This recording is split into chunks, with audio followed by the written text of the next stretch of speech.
What do you think about what is happening in Afghanistan?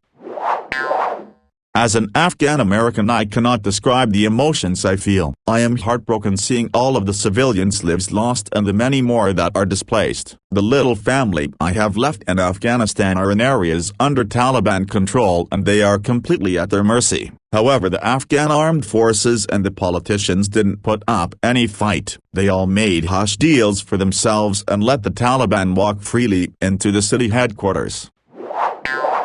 If the democratic government collapses in weeks after 20 years of nation building and $1 trillion of investment, it was clearly never going to get there. There was perhaps a case for going in to clear out Al-Qaeda after the 9/11 attacks, but we were there at least 17 years too long. I am glad Joe Biden has the balls to cut our losses, even through negative coverage.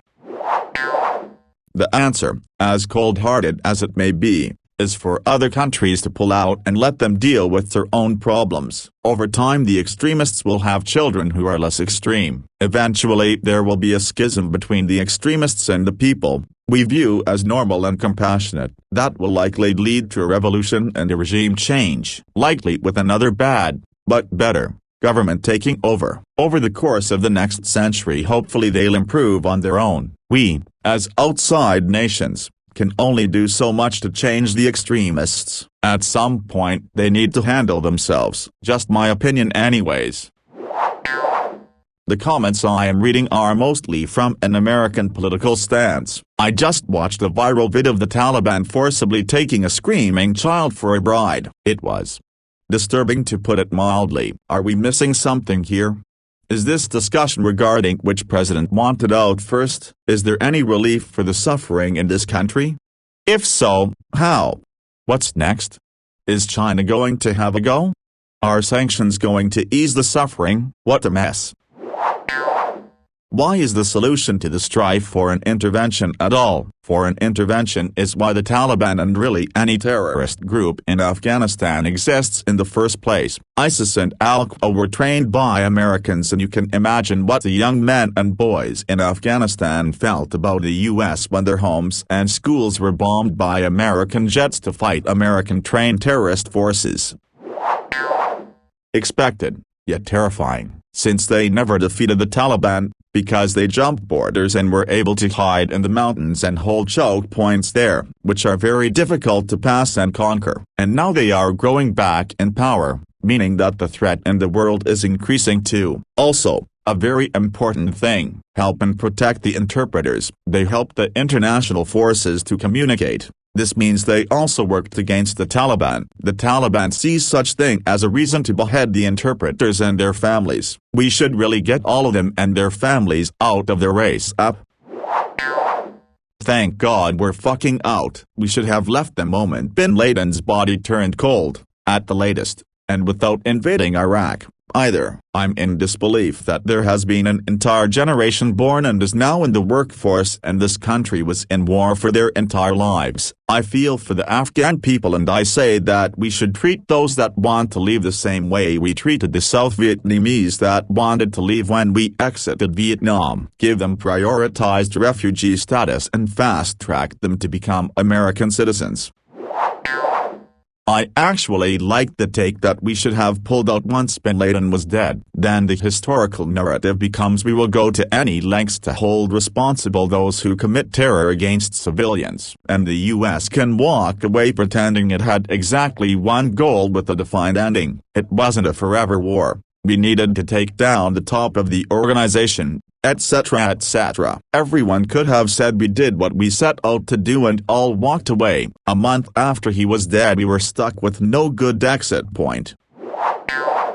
There was nothing the US could really do. Honestly, we should have never invaded the area. Any government we put up was going to be hamstrung by the fact that people would know they report to the USA. Nobody wants to be ruled by a group that doesn't belong to them. So if Afghanistan wants to fix itself, it has to start on the inside. Unfortunately, there isn't enough will for that now. I feel bad for the innocents, but there was nothing the US could do. The Taliban is the local government in large areas. Edit. I also look at the poppy production, Bush's waning popularity and a White House run by military contractor types, like the most powerful VP in U.S. history, Dick Cheney, as more catalysts for the war than anything else. 9/11 was just the spark.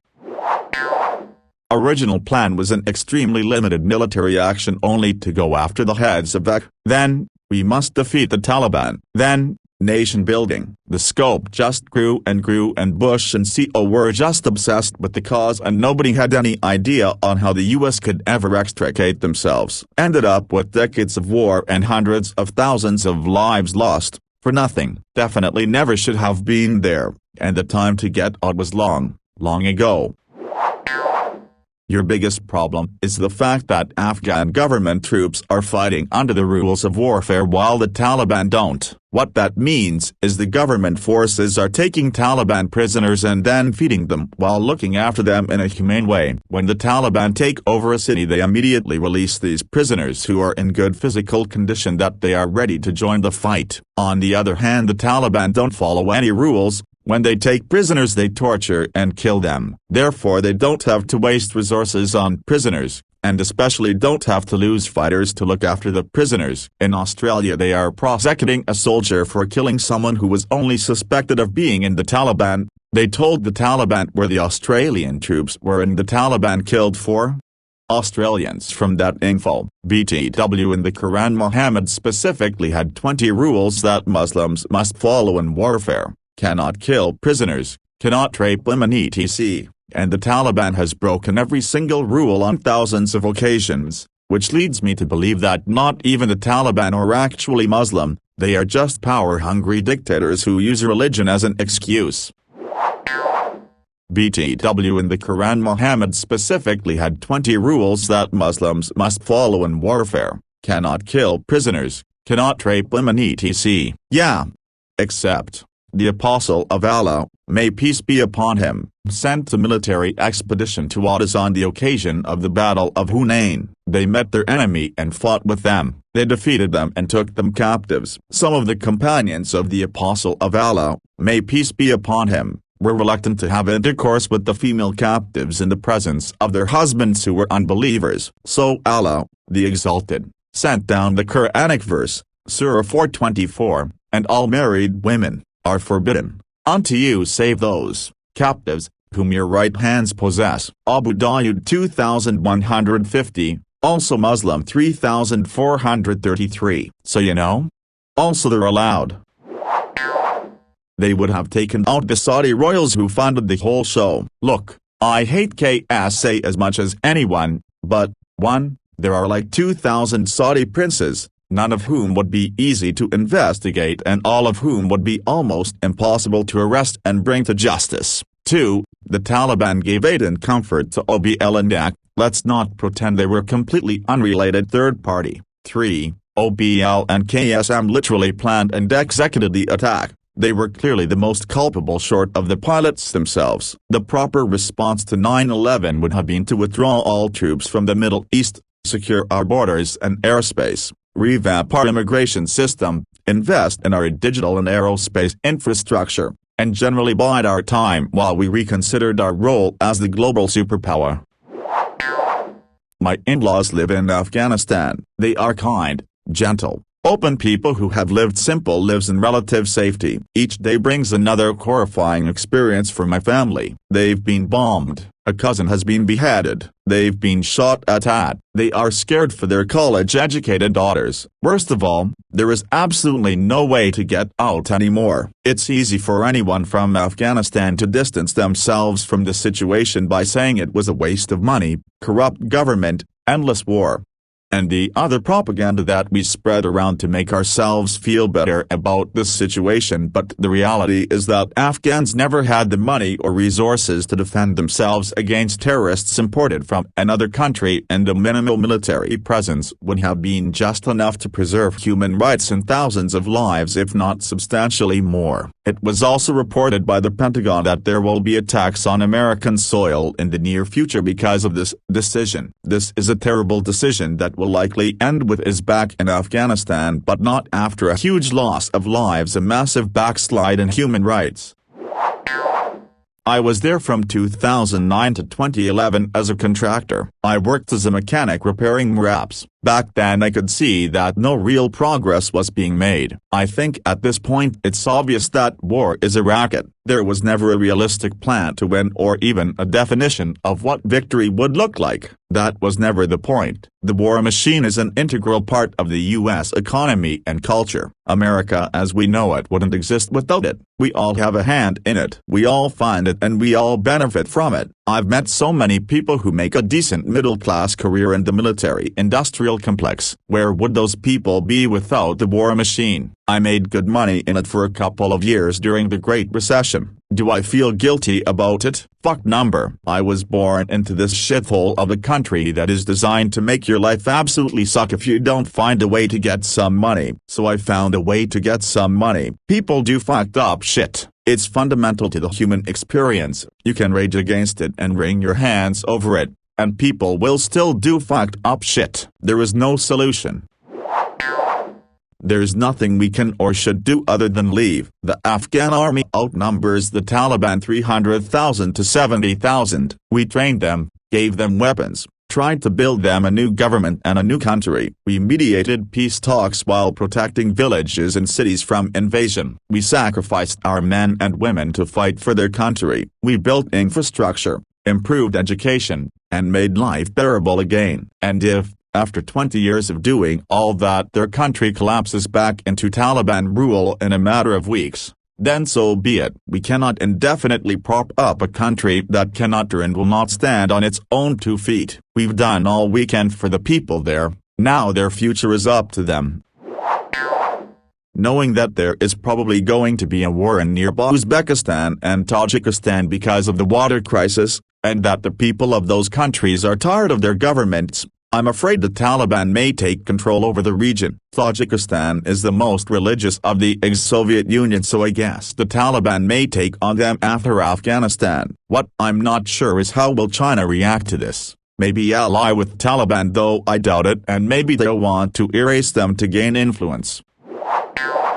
You're not sure? Well, China said if Kabul falls, China will recognize Taliban as the legitimate successor. The point is not all about domestic threat impact on China. The issues are China for seeing Taliban is a method to establish peace and stability in the region. Please keep this in mind. China's role has always have been on subject of humanitarian and peace talks. Sound hilarious coming from a country that were repeatedly attacked by nations all over the world for their treatment of the Uyghurs. Indeed, the Uyghurs is a frequent topic between them and the Taliban during diplomatic talks. China already demanded the Taliban to cut ties with the Uyghurs fighters, a demand that I don't think the Taliban can fulfill. Either way, for China it never about the military industry. They simply holding back, wait for the firefight to end, recognize the Taliban and discuss about Afghanistan's economy, sweet mineral trade. They know the real treasure is not the Taliban. Oh, don't forget the undiscovered oil and natural gas. Money talks. It was a lot more justifiable than Iraq. It was also much more multilateral than Iraq. Out of 519 U.S. congressmen, 1 voted against it, because she thought the mandate was too broad. All of NATO went in there. The UN Security Council, famous for stalemating as world powers vetoed, provided no resistance and even cooperated. It was just a given. In reality, perhaps a special forces operation to take out only bin Laden was more warranted. People point out that the terrorists who did 9/11 were largely Saudi, but they were all trained in Afghanistan, and bin Laden set up Al-Qaeda there, all with the knowledge and consent of the Taliban government. Gensers might also be unaware of precisely how much of a shock 9/11 was. In 2000 we thought of terrorism about as much as we did pandemics in 2019. There wasn't even an argument against invasion. There was just this feeling terrorists could do anything now, that the mass death of 3,000 people in a day was just the start, and this had to be stopped. There was also this philosophy coming out of the wave of democratization in the 90s, and maybe the successful NATO intervention in the Balkans, that all you really had to do to set up a stable democracy was overthrow the tyrants and let the people take charge. It was just a given Afghanistan would be invaded. People figured Iraq might be next. This was more contentious. followed by America using its influence to just liberate the Arab world and let people naturally democratize. The reality is that it's not that simple. A lot of people just want to fight to set up their own dictatorships. Most people in Afghanistan are okay with the Taliban. Before you downvote, it's true. People in Afghanistan are usually people who fled Afghanistan and were raised in the U.S., hence liking Western values more. The average Afghan man who has never had the presence of government be anything more than a nuisance due to corrupt officials asking for bribes is the reason why they support the Taliban. Sharia law is already acceptable among the majority rural of Afghan and the slim majority of the small urban population. There will be no difference to the Afghan who will live as how they did 50-70 years ago. Only the urbanites, particularly females, LGBT and academics, along with members of the government, will have a substantial decline in life. Life won't get better for people from Afghanistan, but it's not like their lives were going downhill from before Taliban rule. America just gotta go back to being isolationist. You're damned if you do, damned if you don't. When asked to police the world, you got to stop the vested interests of big business deciding your foreign policy. Simplifying, I'm a great believer in just leaving these countries to sort their own mess. In time, although it takes a lot of pain and misery, it gets resolved because the long-suffering silent majority say enough is enough. Stop trying to impose your values on a country that don't understand those values. And it's not as if this is a fucking surprise. You'd think you'd learn from the past, but nope, it's just rinse and repeat. I live in Iran. I can't believe in modern and democratic countries and societies. There's a law to protect Islam, and you call it Islamophobia. Man, listen to me. You see water, I see the thunder. You see wind, I see the hurricane. Islam has this power to destroy all the humanity. Look what happened in Middle Eastern history. Islamophobia is like you motherfuckers tried to protect of Nazism. Plaza, get it. I don't want to say use violence to Muslims. I want to say be careful about this idea. All of shit that happened in Iran, Iraq, Syria, Yemen, the whole of responsibility is on the fucking Islam. Eat it. P.S. Can you hear me, bitches? To be clear, Islam is ideology that dangerous more than Nazism. No foreign power has been able to conquer that region in modern history. The lack of internal connectivity and ultra-conservative values of many who lived there made it all but inevitable that they would fall back to how it was before. The only way Afghanistan will change is if enough people there have the will and the means to stand against the Taliban on their own. I just don't think there is enough political will in that country to resist. There is a great real-life lore video about it. https://f.b/ab9zkh4_y. You have the watches but we have the time. Taliban saying. And so that's probably the most accurate thing about the place. America got it in its head that we're an empire now, was the way Dick Cheney was said to have expressed it. Truth is, Benjamin Franklin was right. We're a republic for as long as we can keep it. And with our newfound love of fascism and evangelical degeneracy, it's fair to say American empire isn't looking too healthy. It's fair to say that Russian and Chinese influence via social media was an Achilles heel to our domestic stability, and the repeated iterations of know-nothing, do-nothing presidents on the subject, from President Bush to President Obama, President Trump and now President Biden, both parties over 20 years have had a turn at this wheel and neither was especially effective. While it's heartening to a Western eye, as it might be to see stories of and pictures of girls and young women vote, or get elected to parliament, the society in which this occurs will be thought of in terms of Western history as tribal and most definitely pre-Enlightenment. So 600 years ago, there were women in power, but they were few and far between. Queen Elizabeth I, Empress Theodora, Queen Isabella, were a woman to rise to power. The brutality of the local political landscape dictates someone resembling more Circe of Westeros than Merkel of Germany. In that way, none of the underpinnings of a more modern society are present. Sure, the people like cell phones and laptops, but if they aren't willing to stand up to people who want to impose all manner of religious absurdities upon them, then it's not as if it's the calling of the United States or any other power to bring them out of it. When I was a child, I often thought a benevolent United Nations would solve all the world's problems. And then after seeing famines in Ethiopia and elsewhere, and refugee situations throughout other places around the world, it's fair to say the local people need to fight to maintain their circumstance. As with other rump states, Afghanistan, Israel, Saudi Arabia, North and South Korea, Taiwan and elsewhere, if one removes the external supports, it's certain all these other nation-states would immediately be beset by the problems that billions or trillions of dollars simply delayed. How rapidly would any one of these states rapidly work to make amends with their neighbors under peril of being swept into the ash bin of history? War, it turns out,